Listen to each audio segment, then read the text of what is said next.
بسم اللہ الرحمن الرحیم قال النبی صلی اللہ علیہ وسلم خیر الناس من ينفع الناس او کما قال علیہ الصلوۃ والسلام۔ اس عظیم الشان اجلاس کے صدر محترم، ہم سب کے پیر و مرشد، مفکر ملت، امیر شریعت حضرت مولانا احمد ولی فیصل الرحمانی صاحب، سجادہ نشی خانقاہ رحمانی منگیر، سیکریٹری آل انڈیا مسلم صلی اللہ بورڈ، اس جلسے کے سرپرست حضرت مولانا محمد ایوب صاحب سی پوری دامت برکاتہم، خلیفہ و مجاز حضرت شاہ ابرار الحق صاحب ہردوئی رحمۃ اللہ علیہ، استاد حدیث جامعہ عربیہ اشرفیہ راندیر سورت گجرات۔ اس پروگرام کے روح رواں حضرت مولانا محمد شبلی صاحب القاسمی، قائم مقام ناظم امارت شریعہ پروار شریف پٹنہ، اور پھر خانقاہ رحمانی سے تشریف لائے حافظ احتشام صاحب اور ان کے ساتھی مولانا منظر صاحب، اسی طریقے سے مولانا شکیل احمد صاحب اور بھی دیگر احباب جو اس پروگرام میں شریک ہوئے، ہم سب کا تہہ دل سے شکریہ ادا کرتے ہیں۔ دوستو، تفصیل کا موقع نہیں ہے، وقت بالکل جا رہا ہے، حضرت کا خطاب ہونا ہے، قیمتی اور نصیحت آمیز باتیں آنی ہے۔ میں آپ کے سامنے صرف اس لیے کھڑا ہوا ہوں کہ یہ آبادی جو ستر پٹی کی آبادی کہلاتی ہے، مسلمانوں کی ایک بہت بڑی آبادی ہے الحمدللہ، لیکن تعلیم کے تعلق سے ہم یہ سمجھتے ہیں کہ جتنی فکر ہونی چاہیے آبادی کے اعتبار سے اتنی فکر نہیں کی گئی تھی۔ ہر کام کے لیے ایک وقت متعین ہے، دیر آیت درست آیت۔ جب میں اس آبادی کے اندر آیا 2019 کے اخیر میں، جب کرونا کا زمانہ شروع ہونے والا تھا، 2020 کا شروع تھا، غالباً جنوری کا مہینہ تھا، پہلی مرتبہ اس علاقے میں آیا تھا۔ آنے کے بعد قاری شاہ نواز جامعی کے گھر کی چھت کی ڈھلائی تھی، تبادلہ خیال ان سے ملاقاتیں سفر میں ہوا کرتی تھی۔ میں نے اس آبادی کا معلوم کیا، یہاں کی صورتحال تعلیمی اعتبار سے، اقتصادی اعتبار سے، معاشی اعتبار سے، ہر اعتبار سے میں نے معلومات حاصل کی کہ اس آبادی کی کیا صورتحال ہے۔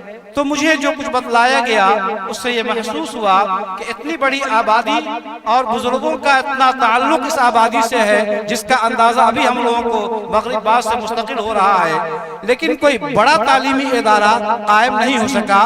چھوٹے موٹے مکتب کی شکل میں نظام چلتا رہا، وہ نظام بھی کوئی بہت بڑے پیمانے پر نہیں، آبادی کے اعتبار سے کچھ نہیں کہا جا سکتا ہے اس کو۔ ضرورت محسوس ہوئی کہ یہاں ایک ادارہ اس طرح کا ہو جہاں دارالاقامہ بھی ہو، جہاں علوم عصریہ کا بھی باضابطہ انتظام ہو، آگے چل کے لڑکیوں کی تعلیم کا بھی باضابطہ نظم قائم کیا جائے، ایک اسلامی اسکول کا بھی قیام عمل میں آئے، تاکہ اس آبادی کے لوگ جو بچوں کو پڑھانا چاہتے ہیں اور ان کے پاس انتظام نہیں ہے پیسے کے اعتبار سے یا کسی اور اعتبار سے سہولت نہیں ہے، تو اس آبادی میں رہ کر کے ان کو تعلیم سے آراستہ اور پاراستہ کیا جائے۔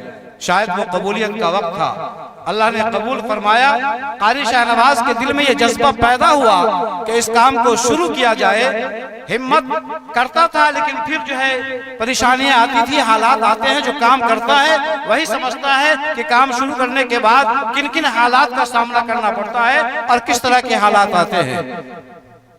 پھر جب سلسلہ شروع ہونے ہی والا تھا کہ لاک ڈاؤن کا معاملہ پیش آیا، یہ کام 2 سال یوں ہی رک گیا۔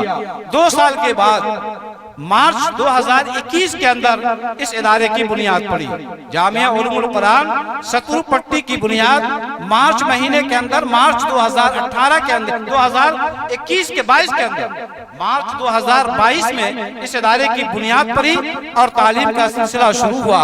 آپ کو خوش ہونا چاہیے کہ یہ اس علاقے کا نہیں، بلکہ میں یہ سمجھتا ہوں کہ چند ضلعوں میں یہ واحد ادارہ ہے جس نے شروع کرتے ہی اپنے دارالاقامہ اور مطبخ میں بچوں کا نظام شروع کیا ہے۔ ادارے شروع ہوتے ہیں، پہلے مکتب کا نظام ہوتا ہے، 10-20 بچوں کو رکھا جاتا ہے، لیکن یہ واحد ادارہ ہے جس نے اس کام کو شروع کیا کہ جھوپڑی بنائی، کچی عمارتیں تعمیر کی اور پہلی فرصت میں تقریباً 110 بچوں کو داخل کیا دارالاقامہ کے اندر، ہاسٹل کے اندر، اور باضابطہ کھانے کے ساتھ بچوں کی تعلیم کا نظام شروع کیا گیا۔ ابھی الحمدللہ 100 سے زائد بچے ابھی بھی ہیں. تعلیم کا نظام حفظ تک نظام پہنچا ہے اور ساتھ ساتھ علوم اصلیہ کی تعلیم بھی ہوتی ہے. 11 اسٹاف کام کر رہے ہیں. ابھی 2 سال کا عرصہ مکمل نہیں ہوا ہے. آپ سمجھ سکتے ہیں کہ 2 سال میں بچہ ماں کا دودھ بھی نہیں چھوڑتا ہے. 2 سال میں بچہ ماں کا دودھ بھی نہیں چھوڑتا ہے. چلنے کی بات اور دوڑنے کی بات تو دور کی ہوتی ہے. یہ ان کی کوشش اور خلوص کا نتیجہ ہے کہ ابھی 2 سال مکمل نہیں ہوا ہے. 2 مہینہ باقی ہے 2 سال مکمل ہونے میں. لیکن ان کا ادارہ دوڑنا اور جو ہے تیزی کے ساتھ دوڑنا شروع کیا الحمدللہ. جس کی مثال یہ ہے کہ ہمارے سامنے اس طرح کی عظیم ہستی اور شخصیتیں یہاں موجود ہے. یہ اسی ادارے کی برکت ہے دوستو. جب آپ کی آبادی میں کوئی ادارہ قائم ہوگا، ادارہ کام کرے گا، ترقی کرے گا، آگے بڑھے گا، تو آپ کو بزرگوں کی ملاقات آسان ہو جائے گی. حضرت کا نام آپ سنتے تھے، حضرت مولانا احمد علی فیصل رحمانی صاحب کا. اس آبادی کے سب لوگوں کو عقیدت و محبت اور نام سنتے تھے. شوق تھا کہ حضرت کے زیارت کریں، دیدار کریں. لیکن وقت نہیں مل پاتا تھا آپ لوگوں کو وہاں خانقاہ رحمانی منگیر جانے کا یا پھلواری شریف پٹنہ جانے کا. سبوں کی خواہش ہوتی تھی کہ حضرت یہاں تشریف لائے. آپ نے اس سے پہلے بھی کوشش کی ایک مرتبہ، لیکن کامیابی نہیں مل سکی کسی وجہ سے. لیکن الحمدللہ اس ادارے کی برکت سے، قاری شاہنواز کی محنت سے اور اس کے شوق اور لگن سے اور آپ تمام آبادی کے مسلمانوں کی محبت اور ہمدردی کی بنیاد پر یہ موقع فراہم ہوا کہ حضرت ہمارے درمیان تشریف فرما ہے. اللہ ان کے ان میں برکت دے اور بار بار حضرت کو یہاں آنے کا اللہ موقع فراہم کرے. ادارہ آگے بڑھے گا. ہم سب اتحاد و اتفاق کے ماحول میں کام کریں گے. آج ضرورت ہے اس بات کی کہ ہم جہاں ہیں، جس جگہ ہیں، لیکن اپنے اتحاد کو باقی رکھیں.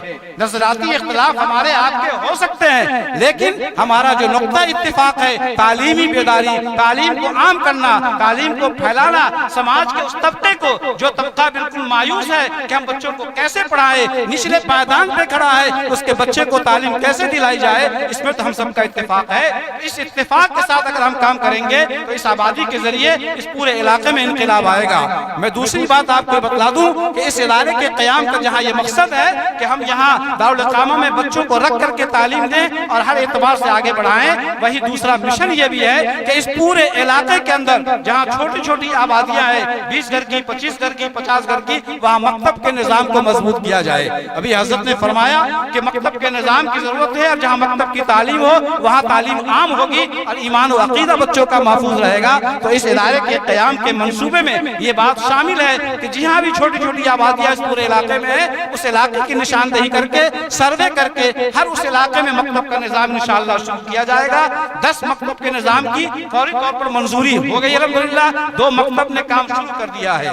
یہ 2 سال کے عرصے میں جہاں ادارہ اپنے پاؤں پہ کھڑا بھی نہیں ٹھیک سے ہوتا ہے، لیکن الحمدللہ اساتذہ کی تنخواہ بھی وقت ادا ہو رہی ہے، بچوں کے کھانے کا نظام بھی ہے، تعلیم کا نظام بھی ہے اور پھر مکتب کی طرف بھی توجہ جا رہی ہے. 2 مکتب شروع کر دیا گیا ہے. مزید 8 مکتب کے قیام کا اور منصوبہ بن گیا ہے. انشاءاللہ وہ بھی شروع ہو جائے گا. سروے کا کام مکمل ہو گیا ہے، کہاں کہاں قائم کرنا ہے. اس کے آگے بھی شروع کرنے کا ارادہ ہے کہ اس 1 سال کے عرصے میں اللہ نے چاہا تو 25 مکتب کا نظام اس علاقے میں ضرور شروع ہوگا. دعا فرمائیں کہ اللہ اسباب پیدا کرے. اور ساتھ ہی آپ حضرات کو خوش ہونا چاہیے کہ اتنے کم وقتوں کے اندر ان سارے کاموں کو انجام دے کر کے انہوں نے حوصلہ اور ہمت کیا اور آج دارالاقامہ کی سنگ بنیاد پر یہ حضرت کے ہاتھوں سے. دعا فرمائیں کہ اللہ تعالیٰ اس پر جو بھی سرمایہ خرچ ہوگا اس کو اللہ پورا فرمائے. ان کا یہ نشانہ ہے کہ ہم 150 بچوں کے رکھنے کے لائق پختہ عمارت کی تعمیر کریں اور اس پر جو تقریباً 1 روم پر جو خرچہ آئے گا وہ تقریباً 5.5 لاکھ روپے کا ہے. اگر آپ حضرات تیار ہو جائیں تو یہ کوئی کام مشکل نہیں ہے، کہیں باہر جانے کی ضرورت نہیں پڑے گی. یہ آپ کی آبادی سے پورا ہو سکتا ہے اگر آپ نے حوصلہ اور ہمت کر لیا. دوستو اگر آپ یہ نہیں کر سکتے ہیں کہ اگر آپ تعاون کریں پیسے کے ذریعے سے تو کم از کم اپنے اخلاق اور محبت و کردار سے اور بہتر اور مفید مشوروں سے ان کا تعاون فرمائے. اور اگر یہ بھی نہیں کر سکتے ہیں تو خدا کے واسطے مخالفت نہ کرے، اس لیے کہ دین کی مخالفت کرنے والا کبھی کامیاب نہیں ہوا ہے اور نہ کامیاب ہوگا. تو آپ آج اس مجلس کے اندر میں یہی کہہ کے جا رہا ہوں کہ یہ عزم کر لے کہ اللہ نے اگر آپ کو مال دیا ہے تو مال سے تعاون کرے، اگر مال نہیں ہے تو اپنی رائے اور مشورے سے، دعاؤں سے ان کا تعاون کرے، دعا کرے ان کے لیے. اور اگر یہ بھی نہیں کر سکتے ہیں تو خدا کے واسطے مخالفت نہ کرے. اللہ تعالیٰ آپ کو بھی بہتر بتا دے گا، انہیں بھی حوصلہ اور ہمت دے گا. انہی چند باتوں کے ساتھ میں اپنی بات ختم کرتا ہوں. اللہ سے دعا ہے کہ اللہ تعالیٰ ہم سبوں کو کہنے سے زیادہ عمل کی توفیق عطا فرمائے. وآخر دعوانا الحمدللہ رب العالمین.